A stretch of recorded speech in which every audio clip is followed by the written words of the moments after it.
네, 그래서 오늘 새벽에 윤석열 전 대통령이 특검 조사를 마치고 15시간 만에 귀가를 했고요. 특검팀 내일 오전 9시에 다시 출석하라고 통보를 했습니다. 윤 전 대통령 측에서 조사 날짜를 7월 3일 이후로 연기해달라 이렇게 했습니다. 이틀 만에 재소하는 촉박하다는 것 이유인 것 같은데 조윤삼 우리 부의장께서는 어떻게 보세요?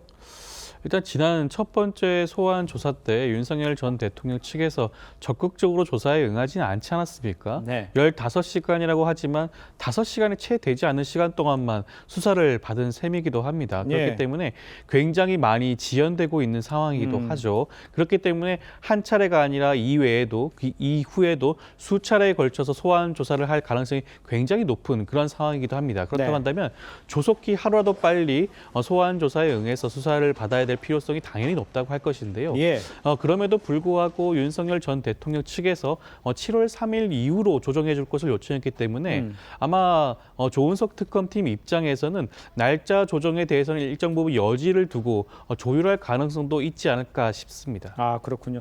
일단 특검팀에서는 내부 조율 중이고 이제 의논 중이다 이렇게 얘기를 하고 있는데 윤 전 대통령 측의 내부 결정 중에서 윤 전 대통령에 대한 조사 순조롭게 이루어질지 조사 날짜 조정 가능할 것 같다라고 얘기하는데 어떤 의미가 있는지 이건 좀 설명이 좀 필요해 보입니다. 일단 특검의 그 구성을 보면 지금 이제 내란 관련해서 있잖아요. 8개의 혐의가 있습니다.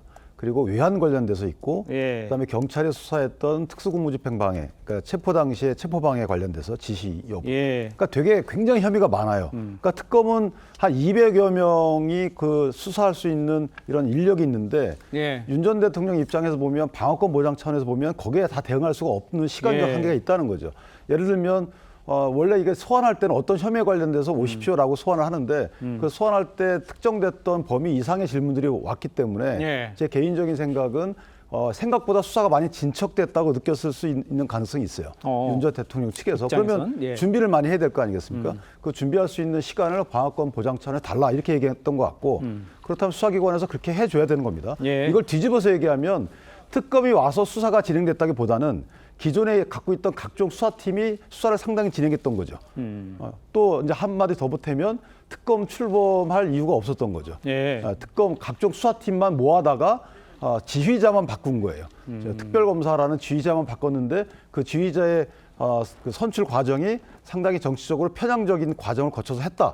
이게 이제 윤 전 대통령 측의 문제 제기일 수가 있어요. 예. 왜냐하면 만약에 기존 각 수사팀의 지휘자들은 직업 공무원들이기 때문에 네. 정치적인 편향성을 문제 제기할 수가 없는 것인데 지금 선출된 특검의 경우에는 국민의 심의 추천 과정이 없었다는 거잖아요. 그렇기 때문에 네. 그런 이제 모양새가 좋지는 않다. 개인적으로 보면 일반 수사팀에서도 출석 일자 관련돼서는 조율하기 때문에 만약에 3일 정도 여유를 달라고 했는데 이걸 안 준다 그러면 특검이 너무 가혹한 수사를 이어가는 것도 아니냐. 아하. 이런 식의 비판의 여지가 있기 때문에 저는 개인적으로 특검도 또 수사기관이라서 예. 어느 정도 방어권 보장 차원에서 시간은 줄 가능성이 크다 이렇게 생각합니다. 알겠습니다. 윤 전 대통령이 어제 조사를 위해서 서울 고검청사에 머무른 시간은 15시간 정도였습니다. 근데 실제 피의자 신문 시간은 한 4시간 40분 정도였다고 좀 알려지고 있죠. 윤 전 대통령과 내란 특검 사이 이제 신경전 벌어지는 원인이었는데 윤 전 대통령 측 입장부터 한번 들어보겠습니다. 특검이면은 검사가 조사를 해야 되는 게 맞는 건데 형사소송법상 근데 뭐 보도에도 나왔듯이 경찰이 저희 입회를 하고 또 주로 신문을 하고 하는 과정이 좀 이어졌습니다. 그래서 그 점에 대해서 저희가 좀 지적을 하고 특검보로 수사 조사하는 분을 좀 바꿔달라 이렇게 요청을 드렸는데 특검에서 계속 신문하는 당사자 검사로 바꾸는 것을 좀 거부를 계속 했어요. 경찰은 경호 초에 대응이 불법이라고 좀 하고 있는 대치 관계에 있는 사람인데 누가 봐도 때린 사람이 저를 다시 조사를 한다. 이건 좀 말이 안 되는 거죠. 어떻게 보시는지 저 발표 내용. 결국 저는 지금까지 이런 특검이 있었습니까? 특검을 왜 하죠?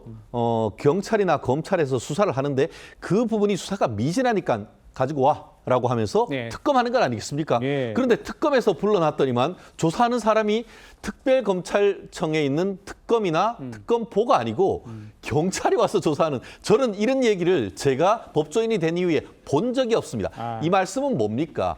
좀 전에 말씀하신 것처럼 이것이 바로 특검 무용론 아니겠습니까? 네. 특검을 왜 하죠?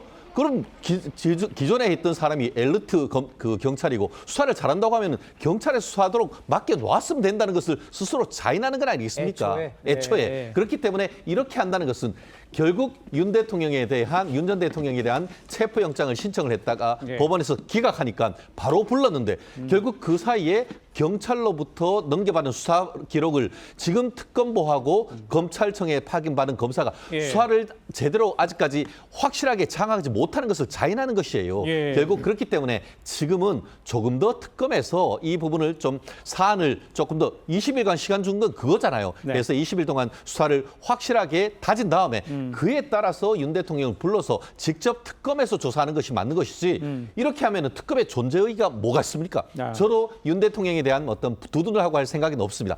하지만 적법 절차를 거치는 모습을 보여주는 것이 오히려 특검의 정당성이 높아질 것이라고 저는 예측을 합니다.